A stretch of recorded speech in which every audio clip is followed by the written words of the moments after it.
Break नंतर तुमचं पुन्हा एकदा स्वागत। तुम्ही बघताय 7/12च्या बातम्या। गहू पीक सध्या वाढीच्या अवस्थेत आहे। चांगल्या उत्पादनासाठी या काळात पिकाची विशेष काळजी घ्यावी लागते। खत पाण्याच्या नियोजनाबरोबरच कीड रोगांचं नियंत्रण देखील तितकंच गरजेचं ठरतं। गव्हाची सध्याच्या काळात कशी काळजी घ्यावी जाणून घेऊयात पीक सल्ला।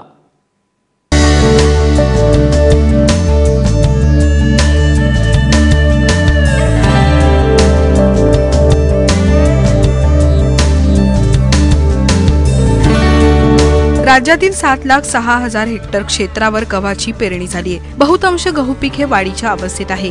या काळात गव्हाची विशेष काळजी घेणं गरजेचं आहे।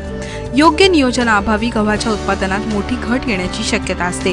गव्हाच्या उत्पादन वाढीसाठी पाण्याचं नियोजन अत्यंत महत्त्वाचं ठरतं। गव्हाला पाण्याच्या 5 पाळ्या द्याव्या लागतात। मात्र ज्या शेतकऱ्यांनी यंदा लोकवनसारख्या कमी पाण्यात येणाऱ्या गव्हाच्या वाणांची लागवड केली आहे ते फक्त 3 पाण्यातच गव्हाचं चांगलं उत्पादन घेऊ शकतात। या वाणाला लागवडीच्या 30व्या दिवशी पहिलं, 50व्या दिवशी दुसरं तर 80व्या दिवशी तिसरं पाणी द्यावं लागतं। पाणी आपण पेरते वेळेस जमीन भिजवून म्हणजे पेरणी करत असतो। दुसरं पाणी साधारणतः 21 दिवसानंतर द्यायला पाहिजे। तर म्हणजे ज्या वेळेला फुटण्याची अवस्था गव्हाची असते त्यावेळेला द्यायला पाहिजे। तिसरं पाणी कांडे धरण्याची अवस्था ज्या वेळेला असते त्यावेळेला द्यायला पाहिजे। चौथं पाणी पोटरी अवस्थेमध्ये किंवा ज्या वेळेला गहू निसवायला लागते अशा परिस्थितीमध्ये द्यायला पाहिजे। त्याच्यानंतरचं पाणी ज्या वेळेला फुलोरा अवस्थेमध्ये गव्हाचं पीक आहे त्यावेळेला द्यायला पाहिजे आणि दाणे भरण्याच्या अवस्थेमध्ये द्यायला पाहिजे। तर ह्या अशा 5 महत्त्वाच्या संवेदनशील अवस्था आहेत। गहू पिकाचं नियोजन करताना पाण्याच्या नियोजनासोबतच खत व्यवस्थापनही महत्त्वाचं ठरतं। गव्हाच्या उत्पादन वाढीसाठी अनेक शेतकरी फक्त रासायनिक खतांवर भर देतात। मात्र यामुळे जमिनीचं आरोग्य धोक्यात येतं। यासाठी शेतकऱ्यांनी रासायनिक खतांसोबत सेंद्रिय खत आणि जीवाणू खतांचाही वापर करावा। पेरणीवेळी 50 किलो नत्र, 50 किलो स्फुरद द्यावं। यानंतर महिनाभराने पुन्हा याच प्रमाणात खतं द्यावी। रासायनिक खतांच्या सोबत आपण सेंद्रिय खतांचाही विचार केला पाहिजे। जीवाणू संवर्धकांचाही विचार केला पाहिजे। म्हणजे एकात्मिक खत व्यवस्थापन जर आपण केलं तर उत्पादन वाढीसाठी पण मदत होईल आणि जमिनीचा पोत कायम ठेवण्यासाठी पण आपल्याला त्याची मदत होईल। पेरणीच्या सोबत 50 किलो नत्र, 50 किलो स्फुरद आणि 50 किलो पालास द्यायला पाहिजे।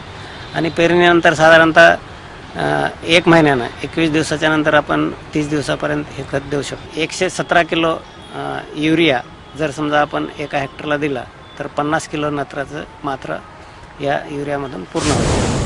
वातावरण चांगलं राहिल्यास गव्हावर कोणताही कीड रोग येत नाही। मात्र ढगाळ वातावरणात गव्हावर तांबेरा रोगाचा प्रादुर्भाव दिसतो। गव्हाच्या पानांवर नारंगी काळ्या रंगाचे ठिपके दिसल्यास त्वरित उपाययोजना कराव्यात, अन्यथा उत्पादनात मोठी घट येऊ शकते।